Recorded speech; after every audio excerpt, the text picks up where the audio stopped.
রাধে রাধে নমস্কার প্রিয় বন্ধুগণ, আপনারা দেখছেন জয় শ্রী মহাকাল চ্যানেল। আজ আমরা ভগবদ্গীতা ও শ্রীকৃষ্ণের এমন কিছু বাণী নিয়ে আলোচনা করব যা জীবনের সবচেয়ে কঠিন সময়েও আপনাকে ভেতর থেকে ভেঙে পড়তে দেবে না। এই কথাগুলো কোনো গল্প নয়, এগুলো জীবনের গভীর সত্য। তাই অনুরোধ, মন দিয়ে শুনুন। আর যদি চ্যানেলে নতুন হয়ে থাকেন, দয়া করে সাবস্ক্রাইব করুন, ভিডিওটি লাইক করুন এবং আপনার অনুভূতি মন্তব্যে লিখে যান। কারণ এই চ্যানেল শুধু ভিডিও বানায় না, হৃদয়ের সঙ্গে কথা বলে। জীবনের এমন কিছু সময় আসে যখন মানুষ ভেতরে ভেতরে সম্পূর্ণ ভেঙে যায়। বাইরে হাসি থাকে, মুখে স্বাভাবিক কথা থাকে, কিন্তু বুকের ভেতরে জমে থাকে এক অদ্ভুত শূন্যতা। চারপাশে মানুষ থাকে, তবুও মনে হয় কেউ নেই। রাত গভীর হলে চোখের জল বালিশ ভিজিয়ে দেয়। তখন মনে হয় এই কষ্টটা বোঝার মতো কেউ নেই। ঠিক এই সময়ে শ্রীকৃষ্ণ নীরবে মানুষের হৃদয়ের পাশে এসে দাঁড়ান।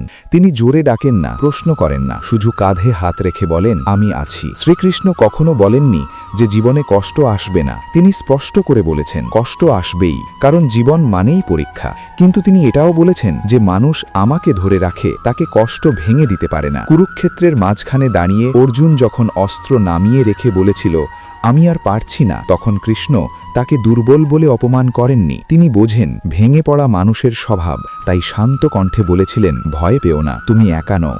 জীবনের কঠিন সময়ে মানুষের সবচেয়ে বড় প্রশ্ন হয়, আমার সাথেই কেন এমন হচ্ছে? আমি তো কারো ক্ষতি করিনি, তবুও কেন বারবার আঘাত? ঠিক তখনই কৃষ্ণ হৃদয়ের গভীরে ফিসফিস করে বলেন, যা হচ্ছে তা তোমাকে ভাঙার জন্য নয়, তোমাকে গড়ার জন্য। সোনা আগুনে না পুড়লে খাঁটি হয় না, তেমনি মানুষও দুঃখের আগুনে পুড়েই শক্ত হয়। অনেক সময় মানুষ নিজের ওপরেই বিশ্বাস হারিয়ে ফেলে। মনে হয় আমার দ্বারা কিছু হবে না, আমি কিছুই পারি না। এই মুহূর্তে কৃষ্ণ বলেন, তুমি একা কর্তা নও, আমি তোমার সঙ্গে আছি। মানুষ নিজের শক্তির হিসাব করে ভয় পায়, কিন্তু ভুলে যায় ঈশ্বরের শক্তির কথা। কৃষ্ণ বলেন, কর্ম করো, বাকিটা আমাকে ছেড়ে দাও। জীবনের কঠিন সময়ে মানুষ সবচেয়ে বেশি ক্লান্ত হয় অপেক্ষা করতে করতে। চেষ্টা চলে কিন্তু ফল আসে না। তখন কৃষ্ণ মনে করিয়ে দেন, বীজ যখন মাটির নিচে থাকে, বাইরে থেকে কিছুই দেখা যায় না, কিন্তু ভেতরে ভেতরে সে গাছ হওয়ার প্রস্তুতি নিচ্ছে। ঠিক তেমনি তোমার নীরব পরিশ্রম, নিঃশব্দ কান্না, একাকী সহ্য করা কষ্ট, সবকিছুরই মূল্য আছে। অনেকেই ভাবে ঈশ্বর হয়তো তাকে ভুলে গেছেন, কিন্তু কৃষ্ণ বলেন, যে মুহূর্তে তুমি ভেঙে পড়ো, ঠিক সেই মুহূর্তেই আমি তোমার সবচেয়ে কাছে থাকি। মা যেমন অসুস্থ সন্তানের পাশে সারা রাত জেগে থাকে, তেমনি ঈশ্বর মানুষের কষ্টের রাতে সবচেয়ে বেশি জাগ্রত থাকেন। জীবনে কখনো কখনো প্রিয় মানুষ চলে যায়, স্বপ্ন ভেঙে যায়, বিশ্বাস চুরমার হয়। তখন কৃষ্ণ বলেন, সব হারানো আসলে হারানো নয়, কিছু জিনিস সরে যায় যাতে আরও বড় কিছু আসতে পারে। দরজা বন্ধ না হলে নতুন দরজা খোলে না। সবচেয়ে বিপজ্জনক সময় তখনই আসে যখন মানুষ নিজেকে তুচ্ছ ভাবতে শুরু করে। কিন্তু শ্রীকৃষ্ণ কখনো কাউকে তুচ্ছ ভাবেননি। রাখাল বালক হোক বা রাজা, সবার ভেতরেই তিনি অসীম সম্ভাবনা দেখেছেন। তিনি বলেন, তোমার ভেতরেও অসীম শক্তি আছে, শুধু বিশ্বাসটা জাগাও। যখন তুমি বলো আমি আর পারছি না, তখনই প্রমাণ হয় তুমি এখনো লড়ছ। কারণ যে মানুষ হাল ছেড়ে দেয় সে আর অভিযোগ করে না। শ্রীকৃষ্ণ মানুষকে কষ্ট থেকে পালাতে বলেননি, তিনি কষ্টের মাঝেই দাঁড়িয়ে থাকতে শিখিয়েছেন। তিনি বলেন, হাল ছেড়ে দিলে ঝড় নয়, ভয়েই তোমাকে ডুবিয়ে দেবে। কাঁদতে ইচ্ছে হলে কাঁদো, এতে লজ্জা নেই। কৃষ্ণ কখনো বলেননি কাঁদবে না, তিনি বলেছেন, বিশ্বাস হারিও না। চোখের জল মনের ভার হালকা করে, আর বিশ্বাস আত্মাকে বাঁচিয়ে রাখে। এই পৃথিবীতে যারা নীরবে সহ্য করে, যারা কাউকে কিছু না বলে লড়ে যায়, কৃষ্ণ তাদের খুব কাছে রাখেন, কারণ নীরব যোদ্ধারাই সবচেয়ে শক্তিশালী। অনেক সময় মানুষ প্রার্থনা করে কিন্তু কোনো উত্তর পায় না। তখন কৃষ্ণ বলেন, নীরবতাও আমার উত্তর। সব উত্তর শব্দে আসে না, কিছু উত্তর সময় নিয়ে আসে।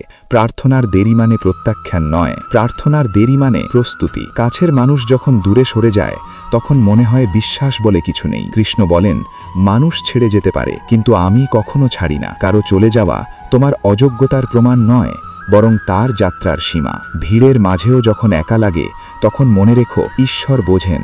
মানুষের বোঝাপড়ার চেয়েও গভীর তার বোঝাপড়া। সবচেয়ে ঘন অন্ধকারই প্রমাণ করে ভোর কাছাকাছি। ভুল করাই মানুষ হওয়ার প্রমাণ, ভুল ছাড়া শিক্ষা আসে না। কৃষ্ণ বলেননি নিখুঁত হও, তিনি বলেছেন সচেতন হও। যখন মনে হয় তোমার জীবন মূল্যহীন, তখন কৃষ্ণ মনে করিয়ে দেন, তোমার জীবন কারো প্রার্থনার উত্তর। বেঁচে থাকাই এক মহাযুদ্ধ, আর যে এই যুদ্ধ লড়ছে সে ইতিমধ্যেই বিজয়ী। যখন সব দরজা বন্ধ মনে হয়, কৃষ্ণ জানালার পথ খুলে দেন। বিশ্বাস মানে অদৃশ্য আলোকে অনুভব করা। একসময় মানুষ বুঝতে শেখে, কষ্ট তাকে শেষ করেনি, গড়ে তুলেছে, ভেঙে দেয়নি। গভীর করেছে। এই পরিণত মানুষটাই কৃষ্ণের প্রিয়, নিখুঁত নয় কিন্তু সচেতন, শক্ত নয় কিন্তু স্থির, সব জানে না কিন্তু ভরসা করতে জানে। এই ভরসাই আসল শক্তি, এই শান্তি আসল বিজয়। জীবনের কঠিন সময় শেষে মানুষ যখন পেছনে ভিড়ে তাকায়, তখন আর কষ্ট দেখে না, দেখে শিক্ষা, দেখে পথ চলা, দেখে শ্রীকৃষ্ণের নীরব উপস্থিতি। আর তখন সে মনে মনে বলে, আমি হারাইনি, আমি গড়ে উঠেছি। শ্রীকৃষ্ণ তখন কিছু বলেন না, তিনি শুধু পাশে দাঁড়িয়ে থাকেন, আর সেটাই সবচেয়ে বড় আশীর্বাদ। জয় শ্রী মহাকাল।